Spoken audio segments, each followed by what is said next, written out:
सिंह यादव जी और माननीय अखिलेश यादव जी को सोचना चाहिए कि सैफई में करते क्या थे वो। कभी उन्होंने उतना पैसा अयोध्या में तो खर्च नहीं किया, सारा तो सैफई में खर्च किया था। ऐसे ही कांग्रेस के जितने भी नेता थे सारे करप्ट थे। वो सब क्या करते थे, देश के पैसे को इधर उधर खर्च कर देते थे और जताने की कोशिश करते थे कि हम सनातन हैं, लेकिन कभी सनातन पे उन्होंने कोई काम नहीं किया।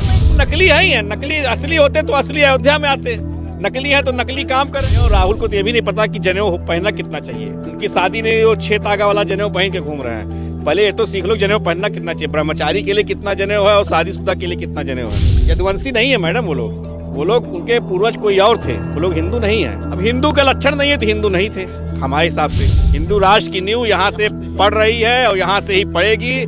हिंदू, हिंदी और हिंदुस्तान ये तीनों आपस में अटैच हैं और जिसने जो हिंदी या हिंदू का विरोध करता है वो हिंदुस्तान में कैसे रह सकता है। आप अयोध्या से हैं, आज की अयोध्या में और पुरानी अयोध्या में क्या फर्क आपको नजर आता है? बहुत फर्क नजर आया मैडम। रोजगार के लिए, रोजगार के पक्ष से देखो आप, या रहन सहन के पक्ष से देखो, या गरीबों की सुविधाओं के दृष्टि से देखो, तो कई दृष्टि से आप किसी भी दृष्टि से देखोगे तो अयोध्या आपको आज त्रेता लगेगी। और 2014 के पहले 2012 में अयोध्या आप जो कलयुग आज है उससे भी भयंकर कलयुग का राज था, लेकिन आज आपको त्रेता युग लग रही। वास्तव में त्रेता युग का आगमन हो गया है, क्योंकि भगवान कहीं भी जाते हैं तो बाद में आते हैं, पहले उनके दूत पहले सब आया। तो उनके दूत में योगी और मोदी जी 2014 में चार्ज ले लिया था, क्योंकि भगवान ने कहा चलो हम 2024 में आ रहे हैं तो 10 साल पहले आप जाइए और वहाँ की व्यवस्था को सुधारिए, उसके बाद ही हम आएंगे। तो जनमानस का सारा काम इन दोनों ने किया, हमारे माननीय प्रधानमंत्री जी और माननीय उत्तर प्रदेश के मुख्यमंत्री जी। उसी 10 साल के बाद आज मेरे प्रभु राम जब ऊपर से देखे नहीं आज सब कुछ अयोध्या में एक स्वर्ग त्रेता युग हो गया है, तो उन्होंने निर्णय किया नहीं अब हम चल रहे हैं और आज भगवान राम हमारे आ रहे हैं। जब आप ये बात सुनते हैं कि कांग्रेस कहती कि हमें नहीं आना है, समाजवादी पार्टी कहती है हमें नहीं आना है, तमाम विपक्षी दल इस न्योते को ठुकराते हैं, कहते हैं कि ये राम की भक्ति नहीं है, ये बीजेपी का एक निजी कार्यक्रम है, भाजपा का मोदी जी पे धर्म की राजनीति का आरोप लगाते हैं। निजी कार्यक्रम पीड़ा नहीं होती अंदर मन से? नहीं, पीड़ा होती। निजी कार्यक्रम की बात है तो मुलायम सिंह यादव जी और माननीय अखिलेश यादव जी को सोचना चाहिए कि सैफई में करते क्या थे वो। जो भी भारत सरकार का, उत्तर प्रदेश सरकार का सारा धन था, सैफई में क्या था। कभी उन्होंने उतना पैसा अयोध्या में तो खर्च नहीं किया, सारा तो सैफई में खर्च किया था। ऐसे ही कांग्रेस के जितने भी नेता थे सारे करप्ट थे। कोई 2G स्पेक्ट्रम में था, कोई चारा घोटाला था, कोई, वो सब कहाँ गए? वो सब क्या करते थे, देश के पैसे को इधर उधर खर्च कर देते थे और जताने की कोशिश करते थे कि हम सनातन हैं, लेकिन कभी सनातन पे उन्होंने कोई काम नहीं किया।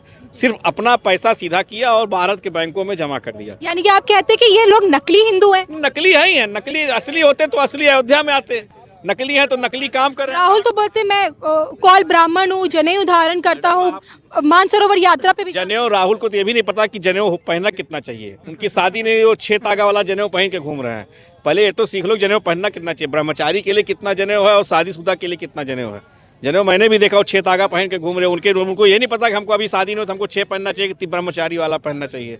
लेकिन अखिलेश यादव तो खुद को यदुवंशी मानते हैं ना, वो क्यों नहीं आ रहे यहाँ पे? आप में यदुवंशी नहीं है मैडम वो लोग उनके पूर्वज कोई और थे, वो लोग हिंदू नहीं है। पूर्वज कोई और थे मतलब? अब हिंदू का लक्षण नहीं है तो हिंदू नहीं थे हमारे हिसाब से। उनका कुछ लक्षण दूसरा दिख रहा है, वो कहीं टोपी शायद पहनते हैं, कुछ रंगीन रंग बिरंगा टोपी पहनते हैं, वहाँ के शायद होंगे, कुछ उनका पूर्वज होंगे वहाँ के, इसीलिए उनका गलती से आ गए हिंदू धर्म में, पता नहीं कैसे आ गए, तो उनके माता पिता ही बता पाएंगे जो भी है।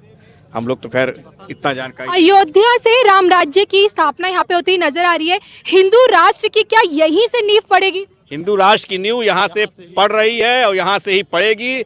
गौ माता को भी हम लोग भारत माता की एक संपत्ति घोषित करवाएंगे, गौ माता को राष्ट्र माता कराएंगे और यहीं से ही हिंदू की नींव पड़ चुकी है। सनातन धर्म की जय होगी, विजय होगी। अभी अयोध्या है, आगे मथुरा और काशी अभी बाकी है।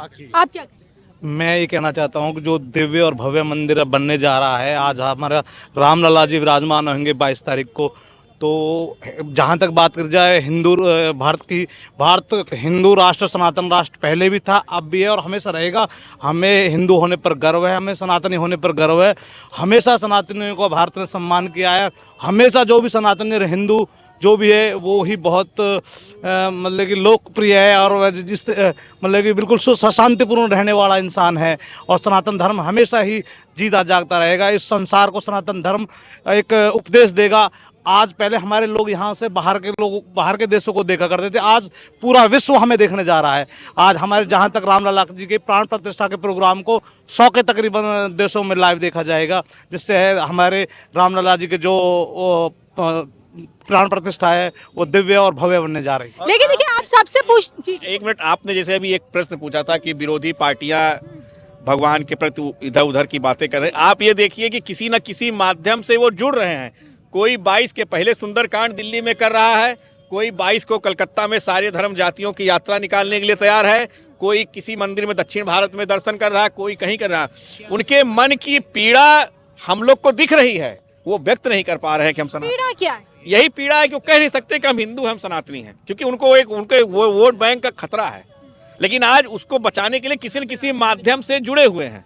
आप सभी लोग ये मानते हैं कि जब तक मोदी है, इस सपने के बीच में जो रोड़े अटकाने का काम जो कांग्रेस तमाम विपक्षी पार्टियां करती आई है, उनका क्या हाल होगा? आप सबसे जानना चाहूंगी एक शब्द में। कोई विपक्ष अब तो रह ही नहीं गया, विपक्ष रहेगा ही कहाँ? क्या हाल होगा उनका? खत्म है, कुछ नहीं है, सब समाप्त। उनका हश्र जीरो होगा। वो कहीं भी उनका अस्तित्व नहीं है। वो अपने अस्तित्व की बजाय अपने अस्तित्व को बचाने के लिए आज जो 20% है उनकी बातें करते हैं। उनको न तब 3 में न 13 में। जैसे अमित शाह जी ने कहा था कि कांग्रेस मुक्त भारत, आपने एक कथन सुना होगा कांग्रेस मुक्त भारत। तो ये कांग्रेस मुक्त ही नहीं, कोई भी पार्टी है उसका अस्तित्व ही नहीं रह जाएगा, क्योंकि देखिए हिंदू, हिंदी और हिंदुस्तान ये तीनों आपस में अटैच है।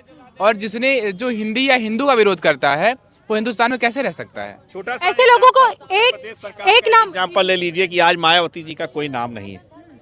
पहले मायावती तो बोली है कि राम लल्ला की प्राण प्रतिष्ठा में भी जा सकते हैं और मस्जिद बनेगी तो उसमें भी जाएंगे। दोनों तरफ जाने को बोल रही है। तो दोनों तरफ जाएंगे तो नहीं काम होगा ना, उनको एक चुनना होगा, राम या रहीम, किसी एक को चुनिए। राम को चुनिए या रहीम को चुनिए।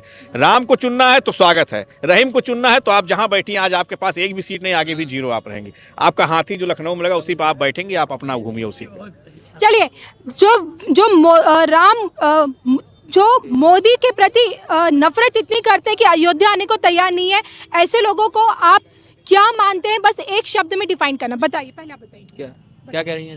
जो मोदी विरोधी हैं, मोदी के विरोध में अयोध्या नहीं आना चाहते हैं, राम के न्योते को ठुकरा रहे हैं। आप विपक्ष को ले लीजिए, मोदी विरोधियों को आप क्या बोलते हैं? वो मोदी विरोधी नहीं है। एक शब्द में बताइए क्या है? उनका दुर्भाग्य है कि वो राम विरोधी है, क्योंकि उनके पास एक वोट बैंक है जो अपने वोट बैंक को बचा के रखना चाहते हैं, इसलिए जाना चाहते हैं। देखिए वो देशद्रोही हैं।